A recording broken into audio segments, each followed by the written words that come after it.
Everyone in the tiny maternity ward whispered the same thing about the quiet woman in the corner room.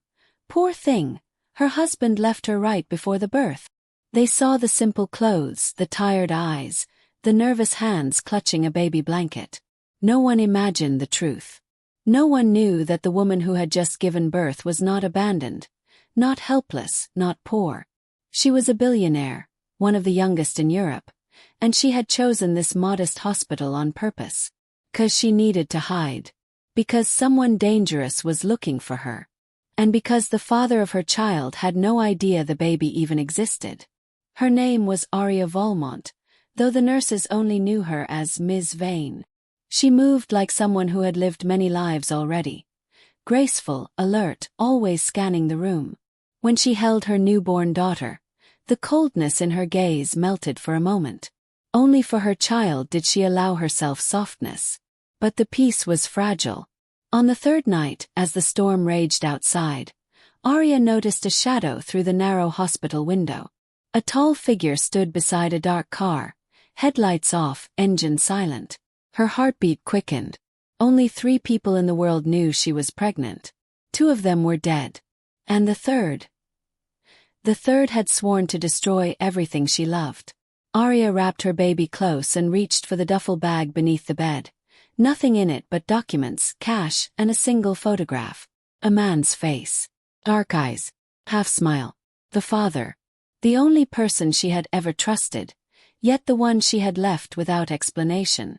She whispered to her sleeping daughter, "We're leaving now. I won't let them take you." She slipped out of the hospital room and moved down the dim hallway, but just as she reached the emergency exit, a voice broke the silence. "Ms. Vane. Where are you going at this hour?" Nurse Eliza, kind and curious, stood there holding a chart. Aria forced a trembling smile. "Just needed some air. With the baby. In this weather." Aria didn't answer. Instead she heard something, a tiny metallic click behind the exit door. Her blood froze. Someone was on the other side. "Please," Aria whispered urgently to Eliza. "Go back inside. Forget you saw me. And if anyone asks, I was never here." Eliza stared at her, confused, but something in Aria's eyes, fear mixed with a sharp, commanding intensity, made her step back. Aria turned, pushed the door open, and stepped into the icy night. A man stood there under the flickering light. Immaculate. Expression unreadable. "Aria Volmont," he said softly, as though tasting her name. "You've been difficult to find." She tightened her grip on the baby, but the man raised his hands in a gesture of peace. "You don't have to run. Not from me." Aria's breath caught. Voice. The way he held himself. It was familiar in the most disarming way. The hood of the man's coat slid back, revealing the face from the photograph she kept hidden. Leon Markov, the father of her child. Except his eyes didn't hold warmth anymore. They held something colder. Something dangerous. Something she didn't recognize. "You left without a word," he said quietly. "You vanished. And now I find you with a child in your arms. Tell me, Aria, why does that child look exactly like me?" Her heart pounded so loudly she could barely hear the wind. "Leon, this is not the place. They're after us. We have to move." His jaw tightened. "Us? Aria, you don't get to say us after disappearing for 9 months."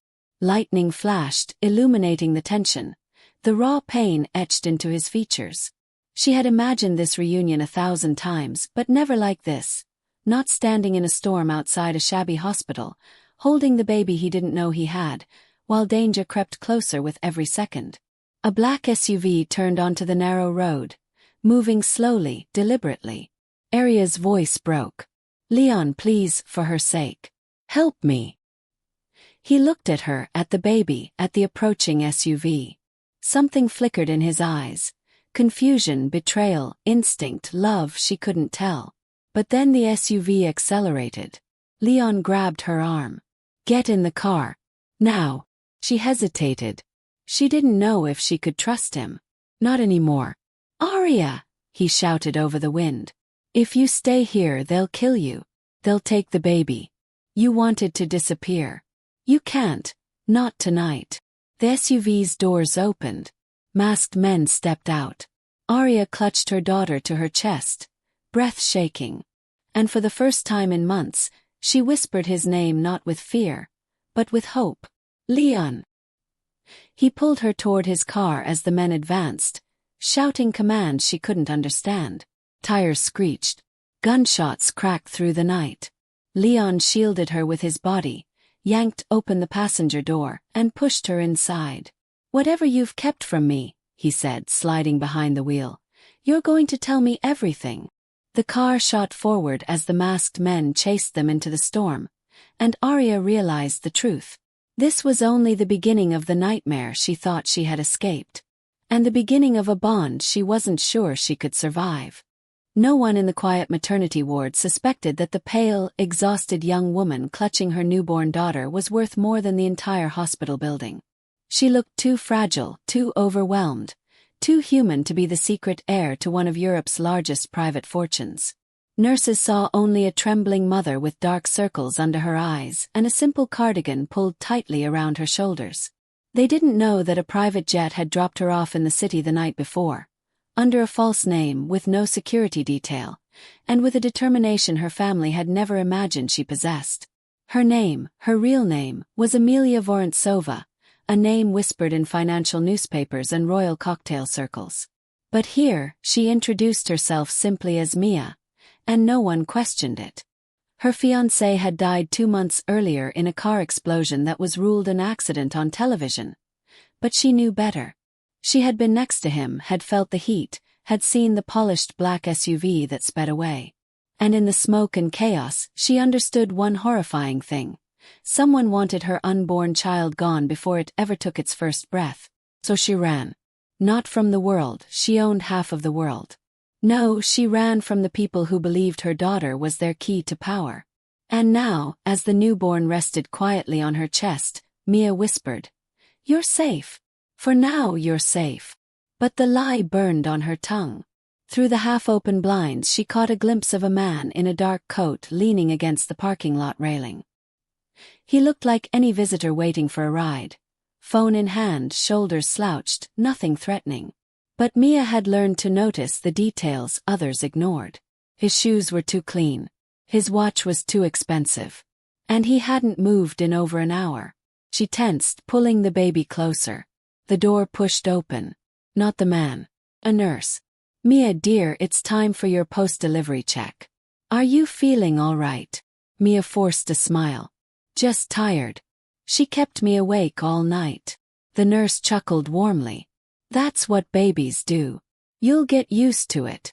Mia hesitated, then asked softly, "Can I request a different discharge time? Maybe early." "Early?" The nurse blinked. "You just gave birth 6 hours ago." "I know," Mia said, trying not to sound desperate. "But I really need to leave as soon as possible." The nurse gave her a puzzled look but nodded. "I'll talk to the doctor." The moment the nurse left, Mia exhaled shakily. She slipped her hand beneath the hospital blanket and felt for the small metal card sewn into her baby's swaddle. Panic-proof tag. A tracker only she could deactivate. The last business decision her fiancé ever made was insisting she carry it. "Mia!" She jerked her head up. Standing in the doorway was the last person she expected to see inside a public hospital. Ethan Hale. Her fiancé's closest friend. His lawyer. His right hand. A man she had trusted once. Before the explosion, before the blood on the pavement, before her own family tried to lock her inside a penthouse like a decorative prisoner. "What are you doing here?" she whispered, tightening her grip on the baby. Ethan raised his palms in surrender. His voice was low, urgent. "I'm here to help you." "Help?" She laughed softly, but there was no humor. "The last time someone said that, my fiancé died." Ethan flinched as if struck. "Mia, listen. I didn't come alone. Security is outside. Real security. Loyal to you, not your family. We intercepted a message this morning.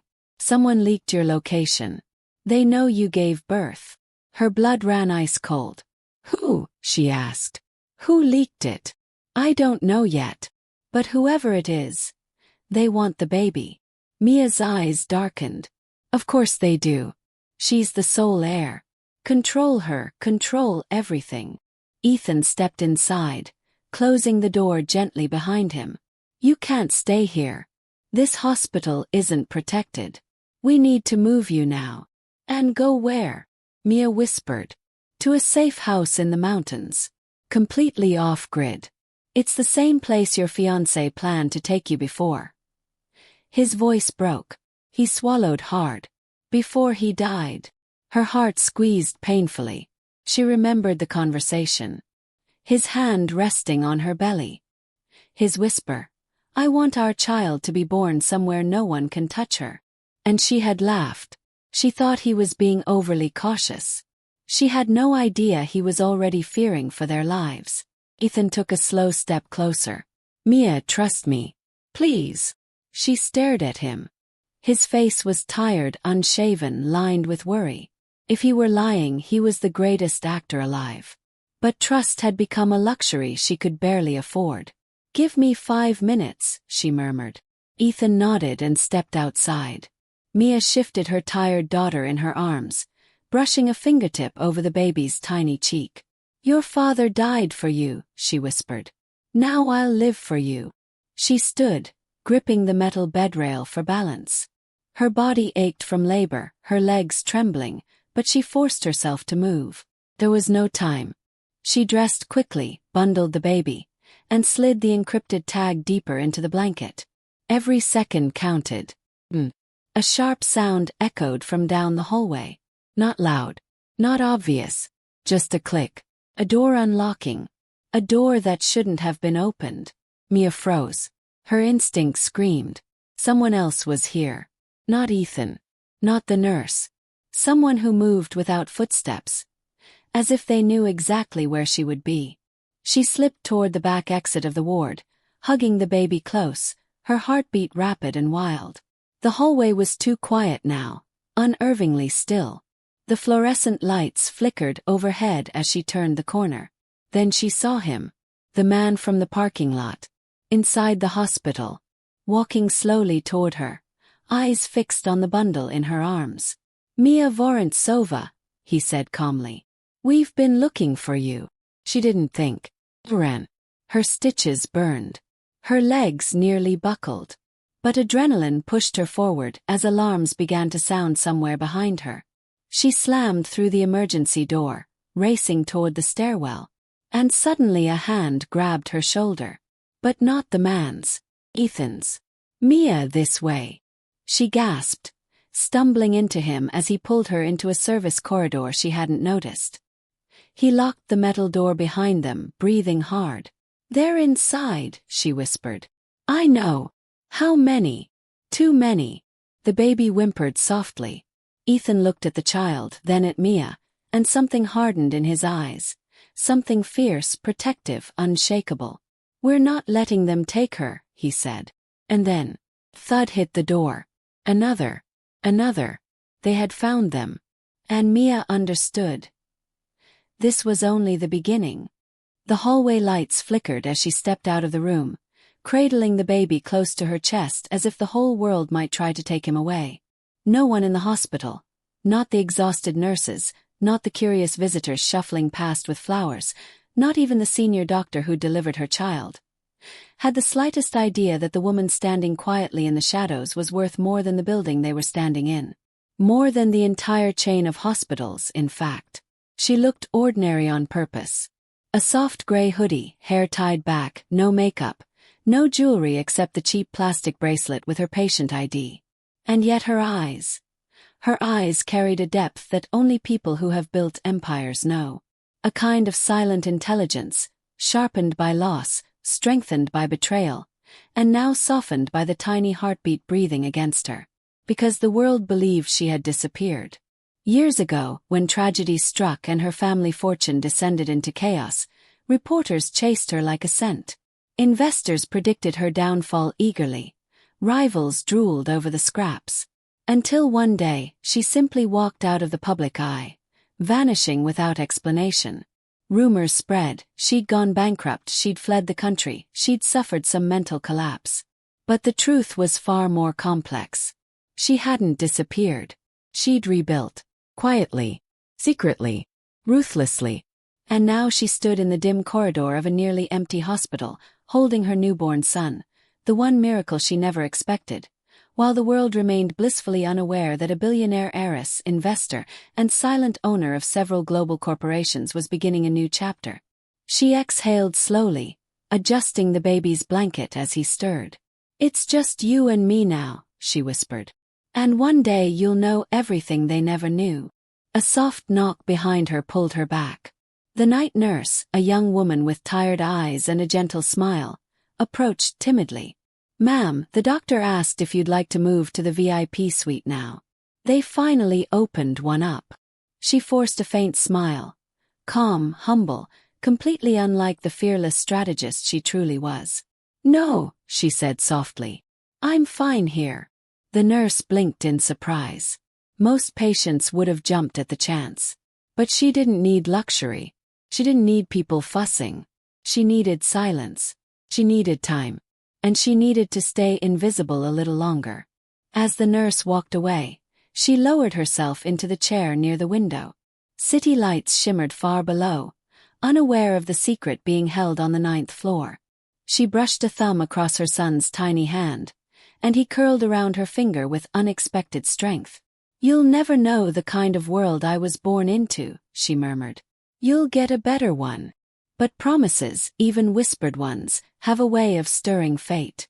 Because she didn't realize someone else had been searching for her. Someone who knew exactly who she was, who remembered her not as the vanished heiress but as the woman whose signature could shift markets and whose silence could make entire industries nervous. Someone who had waited patiently for her reappearance. That someone walked into the hospital lobby at the very same moment she kissed her son's forehead. It was a man in a tailored coat, tall, with a face half hidden under a scarf. He moved with certainty, not the frantic movement of a worried parent, but the cold focus of someone following a target. His eyes scanned the reception desk, lingering on the register of patients. When the receptionist hesitated, he leaned in, saying something quietly, something that made the receptionist straighten and tap quickly on her computer. The moment her name appeared on the screen, the man's jaw tightened. He had found her. Back in her room, she felt a strange chill crawl up her spine.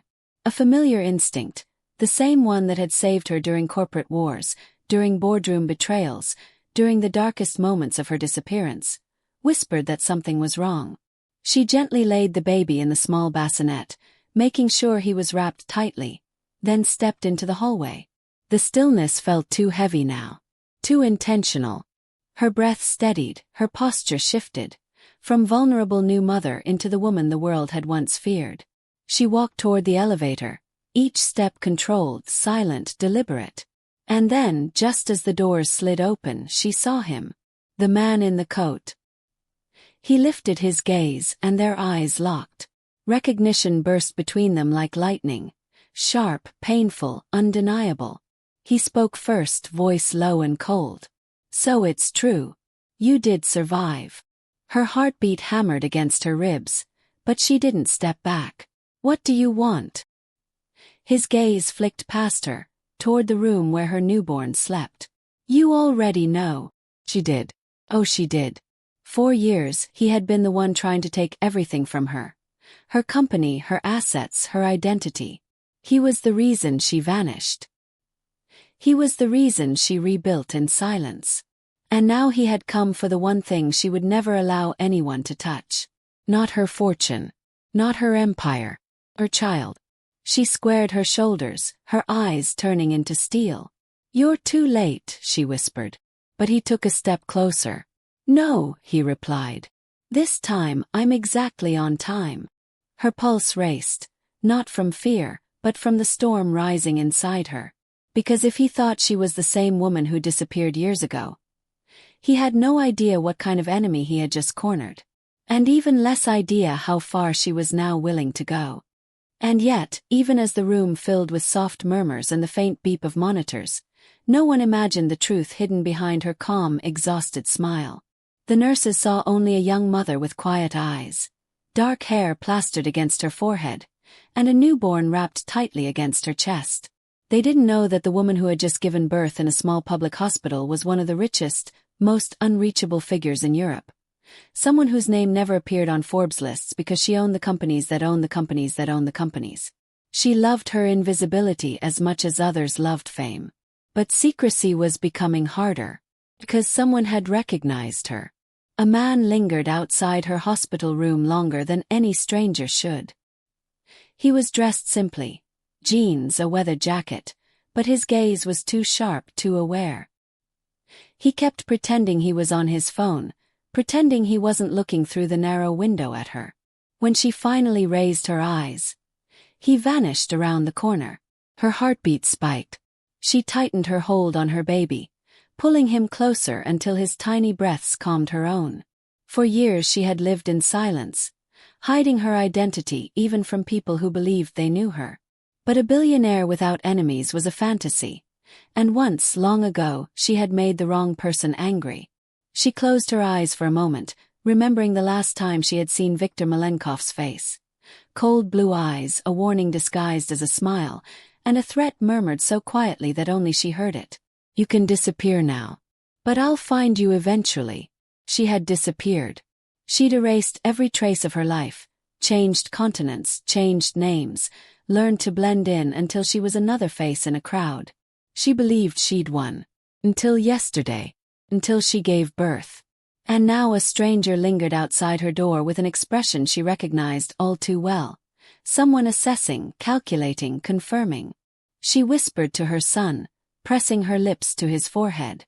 "Don't worry, my love. I'll protect you from everything. Even from my past." But as she pulled back, the door slid open. A young nurse stepped inside, holding a chart, and at first everything seemed normal. The soft voice, the gentle smile. But then the nurse asked, almost too casually, "Do you have any family coming to see you? Anyone who knows your real name?" The mother froze. Her pulse thudded in her ears. "My real name," she repeated softly. The nurse's smile widened just slightly, not cruel, but knowing. "Isabella Rothford." The name hit her like a punch to the chest. No one had spoken it in years. No one should have known. She scanned the nurse's face and finally noticed the tiny earpiece almost hidden beneath the hair, the faint imprint of a tattoo under the collar, one she remembered from Victor's private security group. She didn't scream. She didn't panic. She just breathed, slow and steady, because she knew this moment had been coming. "I think you have the wrong person," she said quietly. The nurse leaned closer, lowering her voice. "If I did, I wouldn't be here alone." A cold shiver ran down her spine. She shifted, instinctively turning her baby away, shielding him with her body. "What do you want?" "To keep you alive," the nurse answered. "My orders were to bring you in. But I've decided not to follow them." Her eyes widened. Confusion tangled with fear. "Why?" "Because you don't know me," the nurse whispered. "But your father saved my life before he died. And he told me something. If you ever find Isabella, protect her. She will be hunted." Her breath caught. Her father, whose own death was still a wound she couldn't touch, had planned for this without her knowing. The door opened again, but not softly this time. Not carefully. 3 men in dark suits stepped in, their faces expressionless, their movements precise. And she knew instantly. These were Malenkov's men. The stranger in the hallway must have signaled them. They were here to take her, and if she refused, they wouldn't hesitate to do far worse. The nurse's expression hardened, and in one swift motion, she pressed a hidden button on her wrist. A shrill emergency alarm erupted, echoing down the hallway. The men lunged forward. Her pulse surged. She clutched her baby and slid off the bed, stumbling toward the opposite wall. The nurse moved fast, grabbing a metal tray and slamming it into the first man's arm. He cursed, swinging at her, but she ducked and reached for Isabella. "Go!" she shouted. "There's a second exit through the neonatal ward. Run and don't look back." But Isabella hesitated, torn between survival and the nurse who had just risked everything for her. The second man reached for her baby. She twisted, bringing her elbow down with all her strength. Pain shot up her arm, but he stumbled. The nurse shoved Isabella toward the hallway. "Move! I'll hold them." Isabella ran, bare feet slapping against cold tile. Her baby crying against her chest. Lights blurring overhead. Shouts behind her growing louder, closer, sharper. People stared as she sprinted past. The exhausted parents, the night shift doctors, a janitor frozen mid-sweep. No one understood what was happening, but she didn't have time to explain. She pushed into the neonatal wing just as another alarm blared overhead. The halls flooded with nurses and confused families. Perfect. Confusion was her best shield. She ducked beneath a rolling cart, weaving between startled staff, heading toward the emergency staircase. Her breath burned. Her arms ached. Her baby cried harder, tiny and helpless, but she whispered to him, "I'm here, I'm here, I'm here." Then she heard steps, heavy boots echoing behind her, closing the distance. They had found her again. She reached the stairwell door and shoved it open, only to freeze, because someone was already waiting for her there. Silhouette. Familiar. Too familiar. Her blood turned to ice. "Isabella," the man said softly, stepping into the light. "You've been very hard to find." Her throat tightened. It was Viktor Malenkov himself. And he was smiling. The boardroom fell silent. So silent that even the hum of the air conditioning sounded nervous. Everyone stared at her, the young mother who had walked in with calm eyes and a sleeping newborn, completely unaware that the world was about to witness a truth it had never imagined. Elena adjusted the soft blanket around her baby, the tiny bundle that had unknowingly changed the trajectory of her life, and then she lifted her gaze to meet the eyes of the people who once thought she was nothing more than an anonymous, fragile girl who had given birth alone. But now they realized the truth. The woman they dismissed, the woman they underestimated, the woman they pitied, was the newest and most powerful shareholder in their entire empire. "I said," Elena repeated slowly, her voice firm yet warm, "you will address all future negotiations with me directly. Effective immediately." Few gasped. Chair creaked. Pen dropped. Mr. Harcourt, the man who had once tried to buy her silence with a check not even worth 1% of what she actually owned, swallowed hard. Madam, we were unaware." "That was the point," she replied. "People show their true face only when they believe you have nothing to offer." Her words were soft, but they landed like thunder. She could still remember the day she walked into this same building pregnant, exhausted and terrified, asking for help from the father of her child. Help that was cruelly denied. They didn't know then that her late grandfather, the famously mysterious investor Nikolai Sokolov, had left everything to her. His empire, his fortune, his global network of silent partnerships. They didn't know she'd been trained in business since childhood. Hidden from the media, protected by secrecy.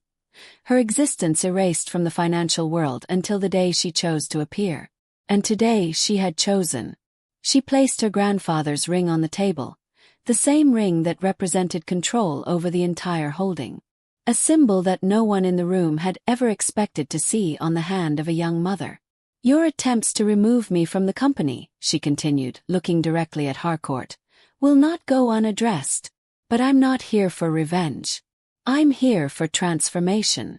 Harcourt flinched, as if mercy frightened him more than punishment. "I want this company rebuilt," she said. "Ethically, transparently, efficiently. And for that I need people I can trust. Some of you will stay. Some of you will leave. And some of you will learn." The room remained frozen as she slowly stood up, her baby shifting gently in sleep, unaware that his mother was rewriting the future. Her assistant walked in, placing a folder in front of her. Contracts, documents, and resignation requests she already expected.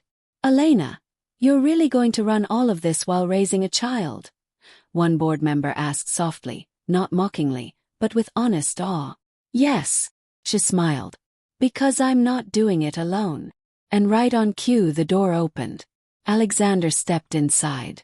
The same Alexander who once loved her, lost her, and fought silently to find her again. After discovering she was gone and pregnant, he had searched every city she hid in, every hospital she visited, every shelter where she tried to escape the chaos of her inheritance. He didn't care about the money or the power or the empire. He cared about her. And now he stood beside her, breathing hard from running up the stairs, still holding the bouquet he had bought on the way, the petals trembling from his grip. "Elena," he whispered, voice breaking. "I'm here. I'm never leaving again." The board stared in disbelief. Alexander, Harcourt's own son, was choosing her, the woman their family disrespected, over the empire they expected him to inherit. But to him, Elena wasn't the billionaire heiress. She was the woman who once cried on a rainy train platform with no one to lean on. The woman who loved deeply, trusted slowly, and fought silently. The woman carrying his child, even when she believed she'd have to raise the baby alone. He reached for the newborn, holding him carefully, reverently. "Hi, little one," he whispered. "Daddy's here." The air trembled. Harcourt's face lost all its color. "You," he stuttered. "You came for her." "I came for my family," Alexander said. "And I'll stand with her whether she has $1 or $1 billion. Elena's eyes softened. That was the moment she had secretly hoped for. The moment she could finally breathe again. The baby opened his eyes for the first time, tiny, bright, curious. A soft coo escaped him, as if approving the union of two souls that had been torn apart and now returned stronger than before. Elena placed her hand over Alexander's. "Let's go home," she whispered. He kissed her forehead. "Your home is wherever you are." Together they stepped out of the boardroom, the place where she had been rejected, underestimated, dismissed. Now she walked out as the rightful heir, the mother of a newborn, and the woman who just reshaped an empire. The doors closed behind them with a quiet click that sounded like destiny sealing itself. Outside, the cameras flashed. Word had spread that the mysterious Sokolov heir had finally revealed herself. But Elena didn't flinch. She didn't hide. She didn't fear anymore. She stood tall, her child in her arms, her partner by her side, her power fully awakened. And for the first time the entire world looked at her, really looked and realized. She didn't become powerful after becoming a billionaire. She became powerful the moment she decided she would no longer live on anyone's terms but her own. And that was the beginning of everything.